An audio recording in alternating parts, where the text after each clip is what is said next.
Do you ever struggle to be present? You know, like as you sit here right now, like there's a million things on your mind, and you know, you're physically here, but yeah, I don't know. You know, I got things I'm thinking about, things that are going on.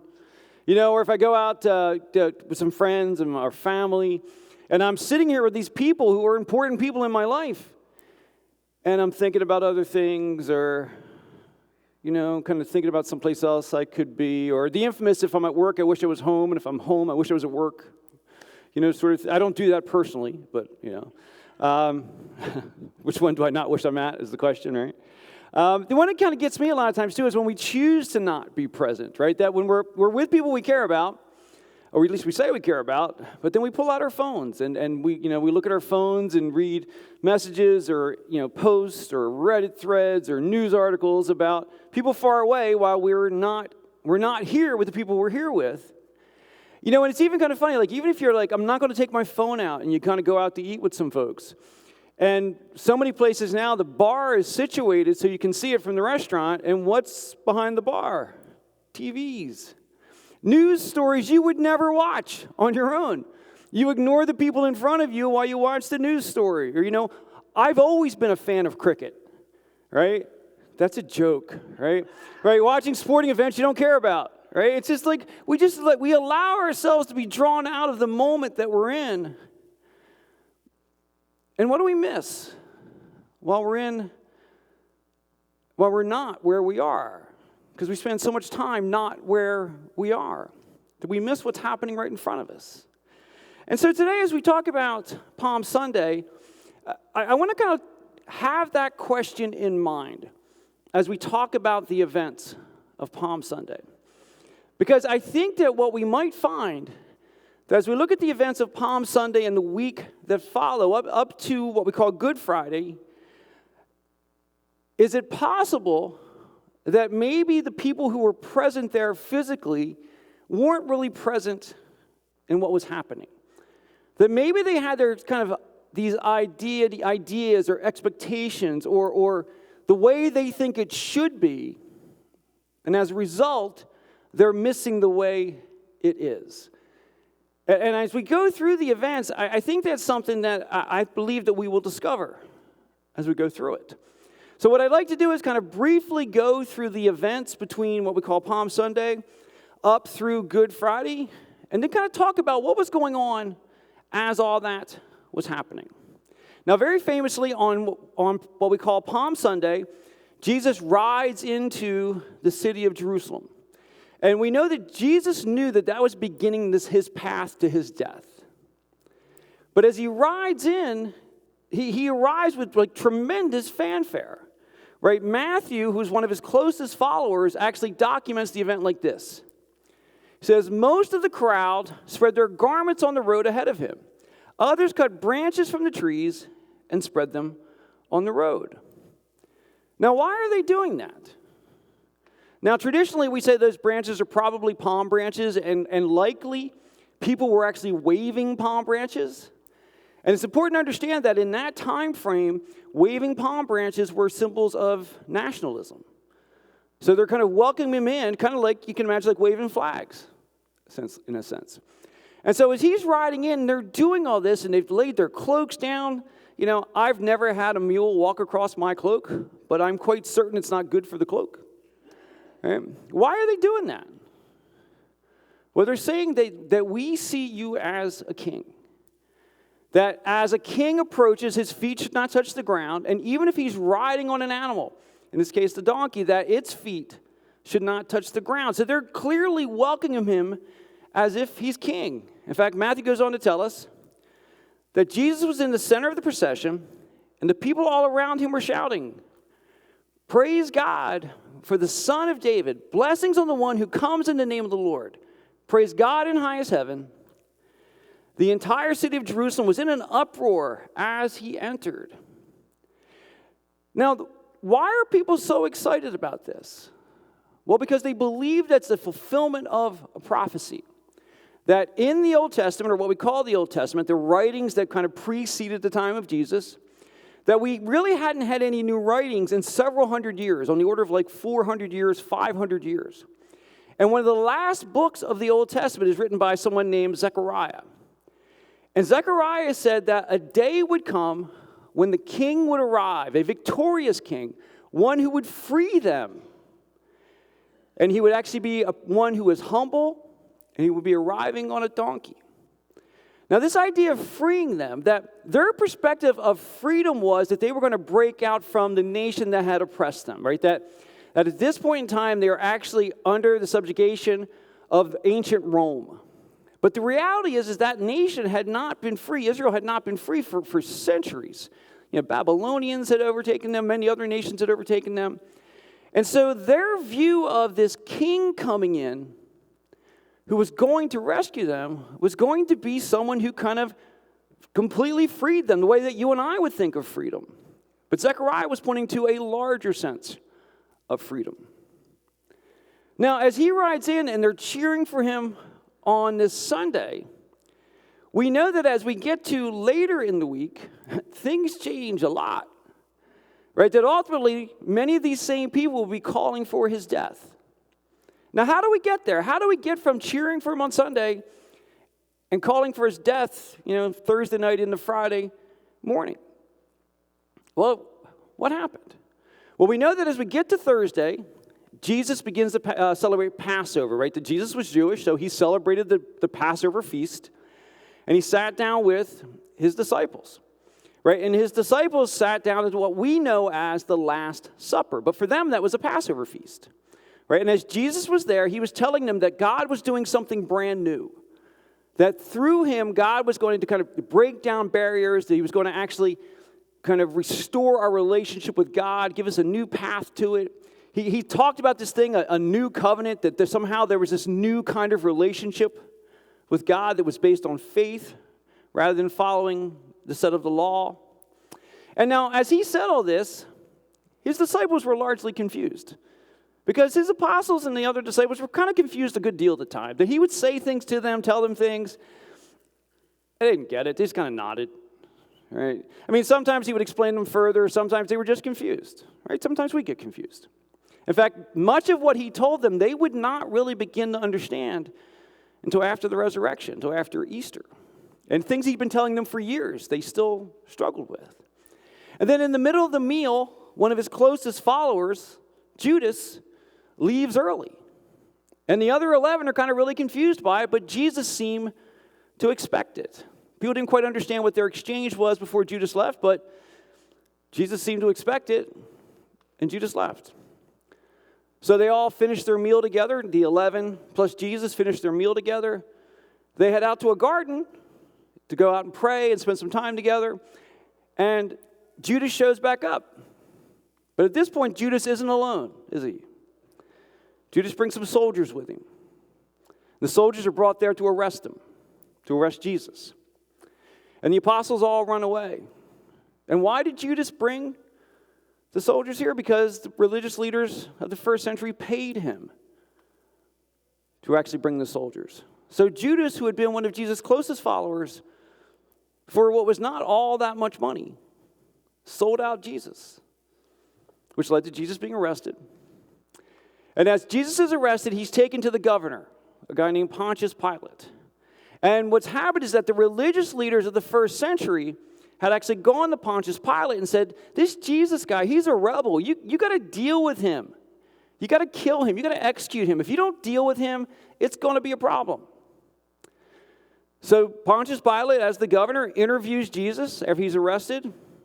And he asks Jesus some questions. And as he hears the things that Jesus says, Pontius Pilate's kind of like, well, he's got some strange religious ideas. He's got some silly religious stuff he talks about that doesn't make any sense to me. But he's certainly not a rebel. And what Pilate understood was that the reason the religious leaders wanted Jesus executed is because they were afraid of him. Right? That their power, the religious leaders' power, was based on controlling people with religion. And this very strict religion and a very strict interpretation of the Old Testament that went well beyond what the Bible had actually said. And they used this to control people, to maintain their own power, in many cases to maintain their own wealth. And Pilate understood that. So Pilate decides that I'm not going to have this guy executed. He hasn't done anything to deserve being killed. So Pilate takes Jesus out to the crowd and says, I've interviewed him. He's done nothing worthy of death. I'll free him to you. And how does the crowd react? In an uproar. Basically demanding that he be executed. In fact, what Pilate realizes is that if he does not execute Jesus, that he's going to have a riot on his hands.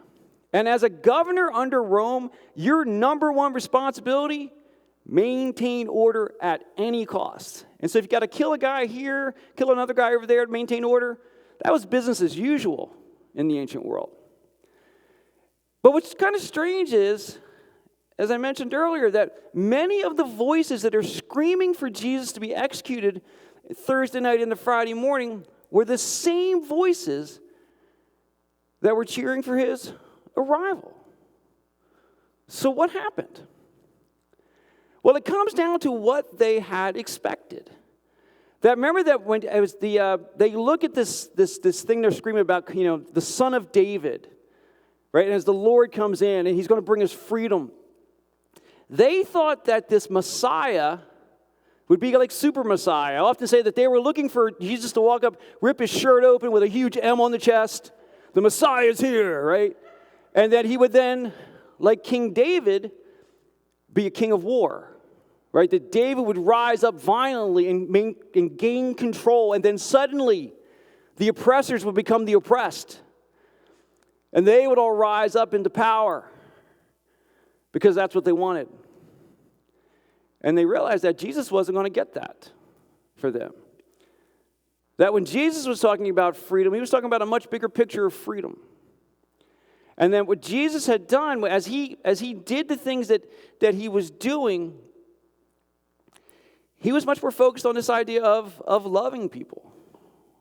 He was healing people. He would speak truth to people, that when people were doing harmful things, harming themselves or other people, right? The term we use for that is sin, right? As people were doing that, Jesus spoke truth to them, but he spoke it with compassion.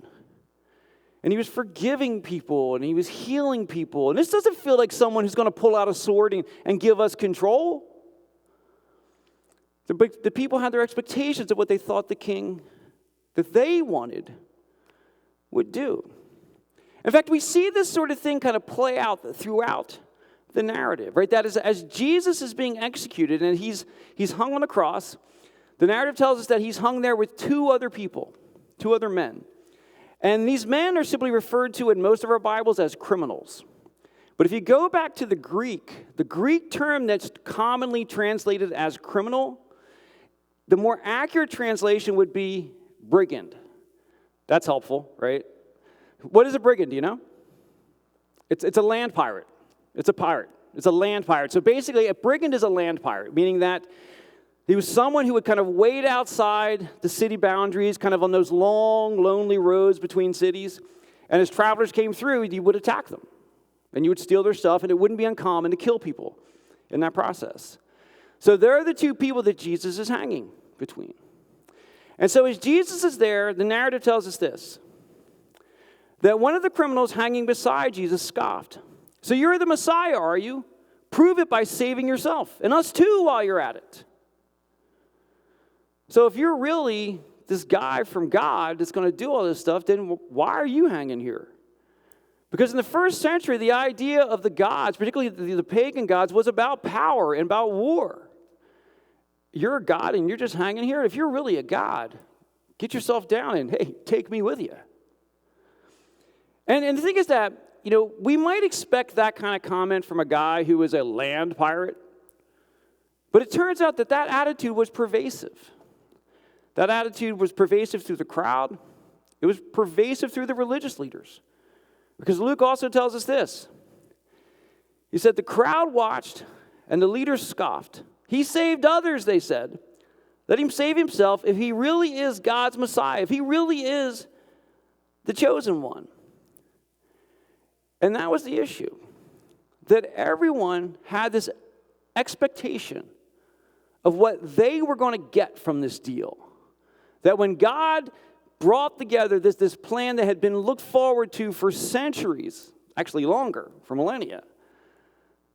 When it all came together, it was going to be an exhibition of power and control.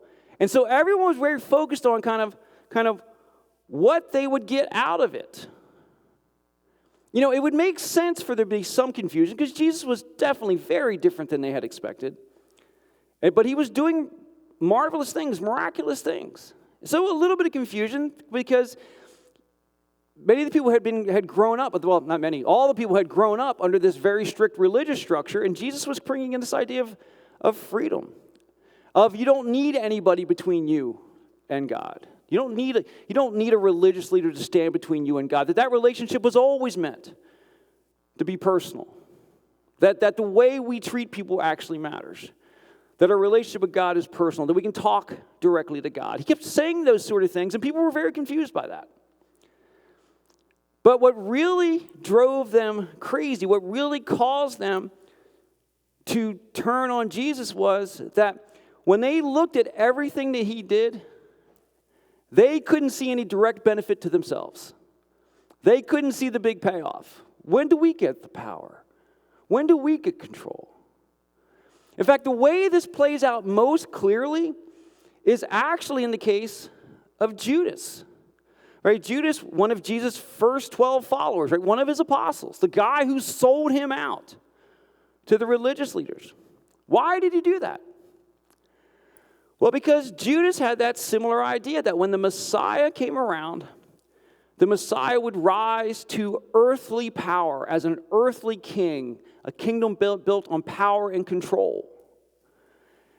And Judas said, well, you know what I'm going to do? I'm going to get close to him because if he rises into power and I'm part of his inner circle, I'm first in line for all the good stuff. That's what he was looking for from his relationship with Jesus. And as time went by, Judas started to notice something that kind of bothered him. Judas kept thinking about what he could get out of this relationship. But Jesus didn't talk about what he would get from this relationship. Jesus talked about what he could do. How he could help people, how he could serve people, how he could help people get a close relationship with God. You know, Jesus was taking care of the poor and the weak. And this was supposed to be about power and control. And so Judas finally just realized that if I keep waiting for him to rise to power so I can get my power, I don't think that's going to happen. So I better get what I can, while I can, where I can. So Judas actually initiated the contact with the religious leaders and basically said, if I turn him over to you, what will you give me in return? And so they gave him some silver. And so he sold out his friend Jesus. So we're talking about Judas, we're talking about the crowd at large, or the religious leaders. They were always caught up in this preconceived idea of, what do I get out of this deal? God's doing amazing things in front of them. Right? Again, the healings that they would have witnessed. But even beyond that, the life change, when people were hurting and when people were lost and misdirected. You know, famously, when a series of religious leaders were prepared to kill this woman because she's caught with another man.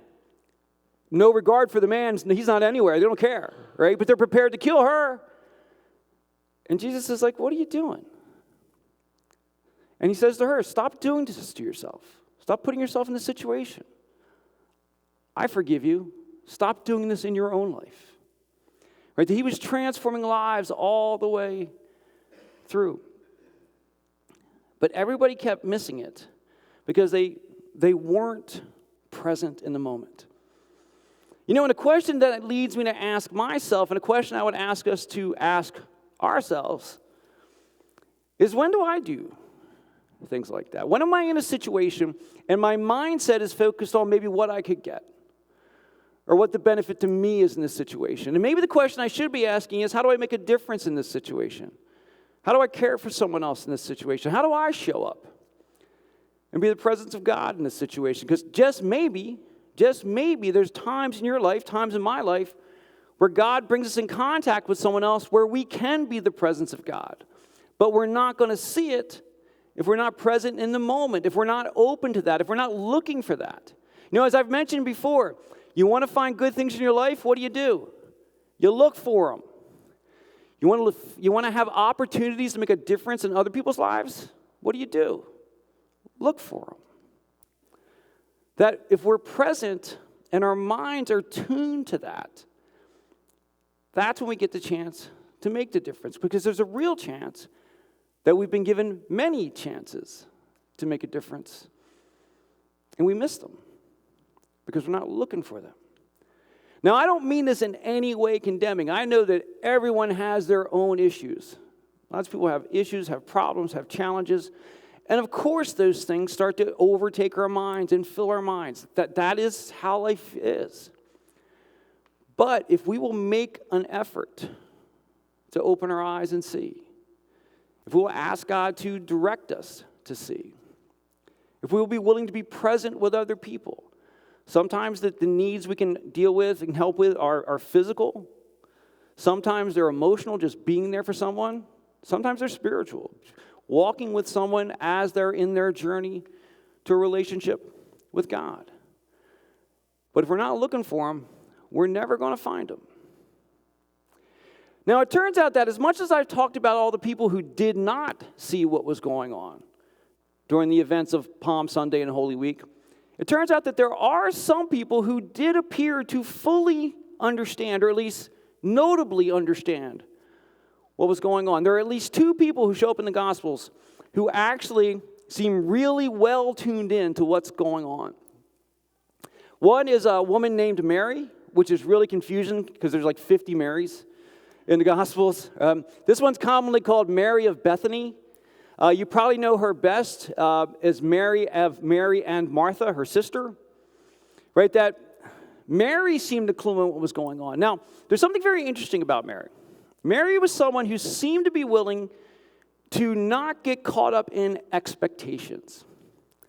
Now, we know that during Jesus' ministry, so well before we get to kind of the Palm Sunday stuff, that during the years of Jesus' ministry, as he traveled around, he would often be in the area of Mary and Martha's house. And so when he was there, he would stop in. They were really close friends. He was close friends with both of them and their brother Lazarus. And so as he would stop in, sometimes he would have a meal, sometimes he would rest there. And we know that one of his visits, at least one of his visits, started to create stress between Mary and Martha. Because as Jesus arrives on one of his visits, he does what he commonly would have done, which is start teaching. That as people came around, they would see this Jesus guy that they'd heard so much about, and he would start teaching and talking about the kingdom of God and serving one another and all those sort of things. And for cultural reasons, most of the people listening to him would have been men. Because kind of the expectation is that the men did that and the woman took care of the house and so forth. But Mary chose not to follow that expectation. That Mary decides to, it says, sit at his feet. So she was close to him so she could really hear him. And she seemed to be present in that moment and paying attention. And as Mary is doing all that, Martha is making dinner. Now, be really clear. Nothing wrong with making dinner. My wife makes dinner. I'm happy about that. Right? But what's the issue here? Sometimes you want to be sensitive to the moment. You know, Jesus could literally make food, right? Like literally, like make it, like literally make it, right? So what's happening is that you've got Mary who's present with Jesus as Jesus is teaching, and she's just kind of soaking up all the stuff he's talking about. And Martha is caught up in expectations of, I've got to entertain, and I've got to make all this food, and I've got to do all these things. And she's actually exhausting herself. One of the things Jesus encourages us not to do is to not exhaust ourselves. But she's exhausting herself. And finally, she's just fed up with it all. And so she goes to Jesus and starts complaining about Mary. You know, that I'm out here doing all this work, and I'm slaving out here in the kitchen, and she's not helping at all. And Martha's convinced that Jesus is going to take her side. But of course, what happens is, Jesus says, Martha, Martha, you're worried and upset about many things, but few things are needed, or indeed, only one. Mary has chosen what is better, and it will not be taken away from her. Right, again, the point here is to not condemn Martha for being a good host. The point is to be present in the moment. And this moment is offering a unique opportunity, a unique experience. That if you'll be present in it, that you'll receive something you're not going to find any other time. And Jesus is saying that Mary has clued into that. Martha, be a bit of a Mary sometimes. Right? What Martha was doing was a good thing. It just wasn't the right time to be doing it. And what we find is that Mary, because she has chosen to not be weighed down by expectations, by her own expectations of how she should be spending her time, not by other people's expectations of what she should be doing, because she was not willing to be weighed down by those, she got to be close to Jesus, and she got to know Jesus. She got to hear what he was saying. And it turns out because she had done that, she got to be part of something miraculous. Because as we move forward to the weekend of Palm Sunday, just prior to riding into the city of Jerusalem, Jesus again stops by his friend's home, Mary and Martha. And as he stops in, what do you think Martha's doing? Cooking and entertaining and getting all this stuff going on. Now, Jesus is in the final weeks of his earthly life. Final week, singular, week. And Martha's doing what Martha does, because that's kind of what Martha does. And so Jesus and the other apostles are kind of waiting around. And then this really awkward moment happens. That as Jesus and the apostles are waiting there, Mary comes in. And as Mary comes in, the narrative says this. Then Mary took about a pint of pure nard, an expensive perfume. She poured it on Jesus' feet and wiped his feet with her hair. Now, does that sound awkward? It was to them too. It was strange. It was, because we know we read this, go, this is Bible stuff, that's normal. That wasn't normal for people back then, no more than it's normal now. But she did it. And as she does this, I mean, other accounts have her as tearful and obviously upset. But we know that some of the other apostles were upset, that we know that Judas, again, good old Judas is there, and he starts giving her a hard time. It's like, what are you doing? That was worth lots of money. And what he says is you could have sold that and given it to the poor. But here's what we know about Judas. Judas was the treasurer for the apostles. He carried the money. We also know he skimmed the money. That his relationship with Jesus had always been about what he could get. But for Mary was different. Right? As Mary chose to be present, as Mary chose to hear what Jesus said and what he taught, she began to understand. She began to understand that what the 12 apostles who had been with him for years, day after day, what they did not understand. Because as Judas gives her a hard time, Jesus says this, leave her alone. It was intended that she should save this perfume for what? The day of my burial. Jesus had told them over and over again, his apostles over and over again, that a day would come when I would be killed. And they didn't get it. But Mary, who only heard from him occasionally, but was present in the moment, that put aside the expectations, put aside what other people expected from her, I would say even maybe put aside what she may have expected for herself. She chose to be present, and she heard. And because she heard, she understood. And because she understood, she saw the opportunity that God was inviting her into. So as Jesus begins and prepares for this journey to what ultimately be his death on the cross, Mary's present for it. She was present all those times in the past. She's present in this moment.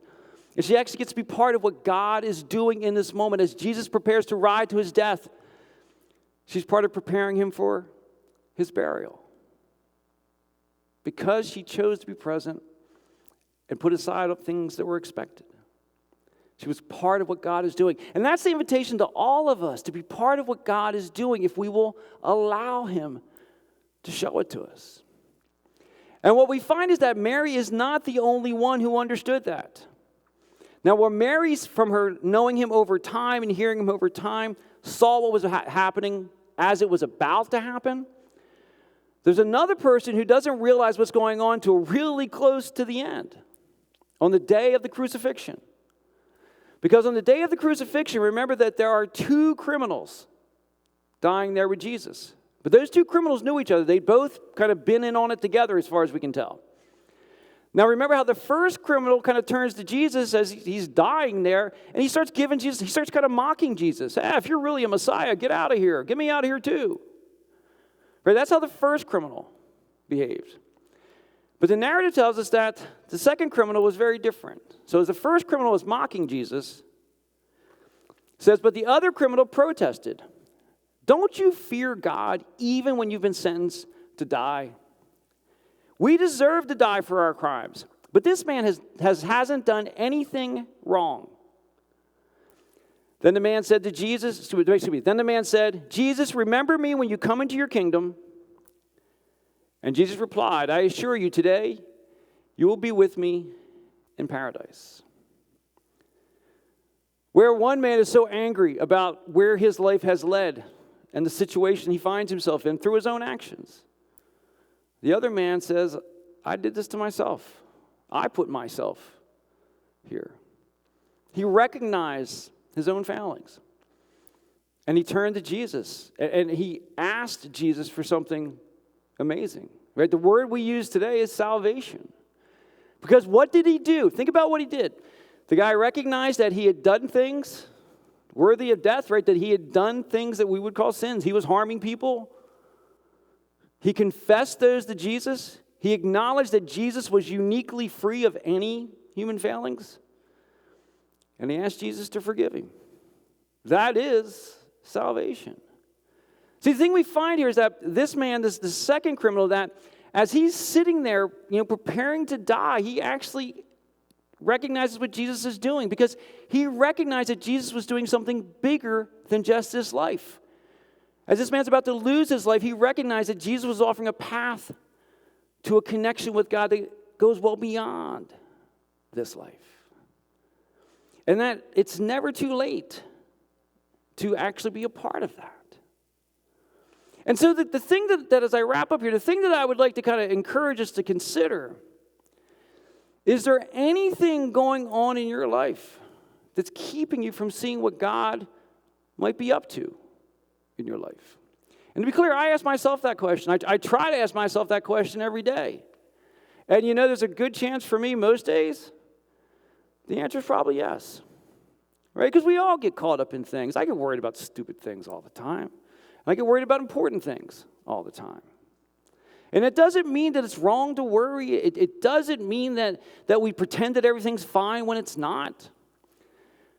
But what we do want to do is be present in the moment, right? To allow God to work in our lives, to allow God to lead us, to make the difference that we can make, to do the sort of things that we can do.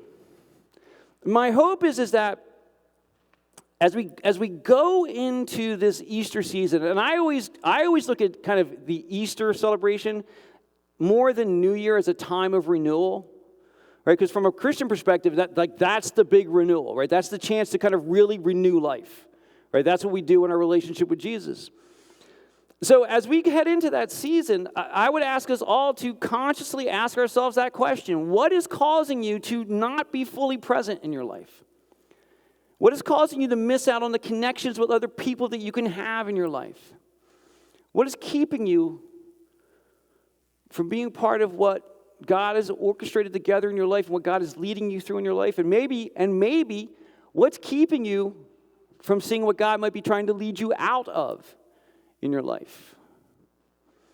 And so my hope is that each of us would recognize that God is offering to do something big in your life. And I say this often, but I feel like I can never say it enough, that your life has made you a person who is unique on this face of this planet, right? There are 7 billion people on this planet. There's no one exactly like you. And so I believe that because of that, you are uniquely qualified to interact with someone else, to make a difference in someone else's life, that anyone you encounter, you will do things differently than other people will. Your experience and your relationships with other people can be different than other people would be with that same person. So embrace that uniqueness and embrace the fact that God is calling you and leading you to do something meaningful with all that. And so as you head into the Easter season, as you head into spring, as hopefully you head into 60-degree days soon, My hope for each of us is that we would ask God to reveal to us what he's trying to show us, ask him to give us the strength to do it. But then finally, we have to make the choice to be bold enough to pursue it.